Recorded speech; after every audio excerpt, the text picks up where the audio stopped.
السلام عليكم ورحمة الله وبركاته. حياكم الله جميعا في هذا اللقاء وهذه السلسلة المتعلقة بسلسلة تفكيك خرافة الإلحاد.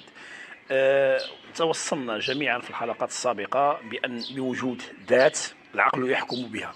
العقل يحكم. آثار هذا المؤثر تدل على صفاته. آثار هذا المؤثر تدل على صفاته بأنه عليم، وأنه مريد، وأنه قادر. ولكن الصفة الأصلية الأساسية التي هي ركن ركين هي صفة الحياة. بغياب الحياة كل الصفات الأخرى لا قيمة لها ولا فاعلية لها على وجه الحقيقة، إنما فاعليتها تأتي تبعا لصفة أصيلة أصلية جوهرية أساسية ركن ركين، وهي صفة الحياة. الآن نتناول صفة أخرى مهمة جدا وجدا وجدا، وهي صفة الحكمة. الحكمة بتعريف واضح وبسيط ومقتضب هي وضع الشيء في محله، بمعنى غدير الحاجة في بلاصتها. ناخذ مثال. عندي مثلا على سبيل المثال هي الحصر. هاد الطبلة اللي كتشوفوا، هاد الطبلة هذه عندها هاد الرجلين لتحت، ما يمكنش الرجلين ديالها يكونوا الفوق، ما يمكنش، ما يكون عندهم معنى، ما يكون عندهم دور. وبالتالي الدور ديالهم باش يهزوا لنا الجزء العلوي منها خاص يكون هناك رجلين. ما يمكنناش نديروا حنا الرجلين في الجزء العلوي لان غيكون ما عندهمش دور، وانه تصرف في غير محله. ممتاز، اتفقنا على هذه القضيه هذه، بمعنى ان ها هي البلاصه اللي غيصلح تكون باش تأدي لنا واحد الدور. اتفقنا، ممتاز. هذا هو تعريف بالمثال ديال الحكمه، اللي هي وضع الشيء في محله، دير الحاجه في بلاصتها. واخا ناخذ مثال اخر، عندي شجره، هاد الشجره هذه ما يمكنليش ندير الجدار الفوق والاغصان نزرعهم في التراب لداخل، ما يمكنش.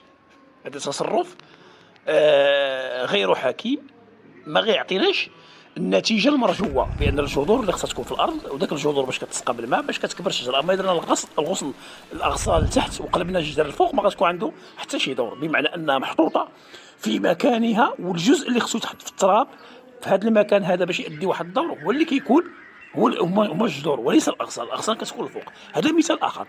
نعطيو مثال بني الانسان. نعطيو مثال في الانسان. تخيل معايا ان انت عينيك او عيني انا فين جايين في الصفيحه ديال الرجل، جايين في الصفيحه ديال الرجل لتحت اللي كنصدموا عليها.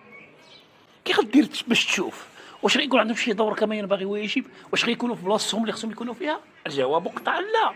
بمعنى ان هذا الموجد الذي هضرنا على الصفات ديالو انه حي عليم مريد قادر، الان حكيم، انه وضع لنا العينين في المكان ديالهم المناسب باش يؤديوا الدور ديالهم بشكل يعني سهل وبشكل في محله وكما ينبغي ويجب. تخيل معايا هاد العينين هادو اللي مديورين مثلا في البطن لداخل، واش غيأديو الدور ديالهم؟ الجواب قطعا لا. مديورين في الداخل في بلاصه القلب او حدا القلب، واش غيأديو الدور ديالهم؟ الجواب قطعا لا.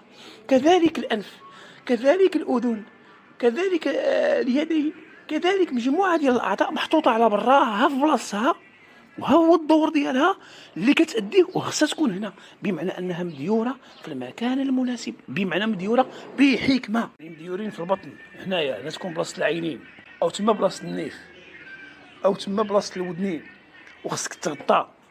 يعني تخيل معايا العينين كاينين في البطن وخصك تغطيهم، اذا ما غيأديوش الدور ديالو. ممتاز. ما غيأديوش الدور، بمعنى انهم محطوطين بحكمه في بلاصتهم باش يأديو لنا دور. كذلك الودنين، كذلك الانف، كذلك العينين. تخيل معايا بان الانف محطوط مثلا حدا مخرج الانسان، المخرج ديال الانسان، ان مخرج الانسان اللي كيخرج منه الفضلات تما الانف، يعني مقزز للغايه. ولكن من حكمه الله جل وعلا انه ها هو المكان ديالو الذي يوضع فيه المكان ديال الامعاء. الاخوان مختص بالفضلات، مديوله له قناه خاصه به. تخيل معايا كان مثلا يمر معاه الطعام، وسط الطعام عاوتاني كي منو مكان داك اللي كتخرج كيعاود يرجع من جهه اخرى، وتخرج الفضلات عبر الفم او تخرج الفضلات عبر الانف.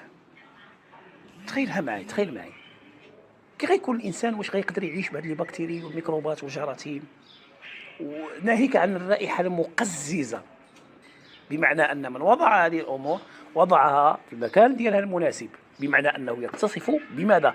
بالحكمه. صفه اخرى ديال الحكمه غادي نشوفوها في وجه الانسان. معايا بان يديك في الجسد ديالك، يديك ما خرجاش على برا، ها هي محطوطه مصوبه ولكنها مزروعه في قلب البطن معاه انتيغري لداخل، ما خرجاش يديك. واش غيكون عندها شي دور اذا كانت لداخل؟ او دورها انها باش تخدم وباش تهز وباش تحط وباش تصاوب وتباشر الاعمال ديالها خصها تكون على برا. تخيل معايا عندك 3 الصبعان، ما عندكش 5، نقص الصبع اللي بغيتي من هادو على تفاوت الاحجام ديالهم والطول ديالهم باش كيأديو لنا واحد الدور. يعني حكمه. شوف الحكم تراها رأي العين. واخا نعطي مثال اخر بشيء مصنوع، هذا الطوموبيل. تخيل معايا الرويد يجيو الفوق او الرويد يجيو لداخل في قلب الطوموبيل، كي غتكون هاد السياره هادي واش غتأدي الدور ديالها؟ واش غتأدي الوظيفه ديالها؟ واش الغايه من ان هاد الادوات اللي كتكون منها وهاد المواد اللي كتكون من هاد العناصر اللي كتكون منها عندهم شي دور؟ لا يكون بلا دور الاول. اذا غياب الحكمه. فالحكمه تقتضي بان ندير الرويد على برا والمرآة على برا والمقود على برا والمرآة الداخليه والخلفيه كذا كذا، لان كل عنصر كيأدي لنا دور. الحكمه دار في بلاصتها. اعطينا امثله من الاشياء المصنوعه اللي هي حوادث لم تكن ثم كانت بعد ترجح وجودها على عدم وجودها، وعلى اشياء يعني مخلوقه حادثه ايضا. عنصر الحدوث كيتقاطعوا فيه بجوج، انها حوادث تم ترجيح وجودها على عدم وجودها، والترجيح لابد ان يكون مرجح، وهذا المرجح الذي رجح لابد ان يتصف بصفات العلم والقدره والاراده والحكمه، وهذه كلها صفات لابد ان يكون لها الركن الركين هي صفه الحياه.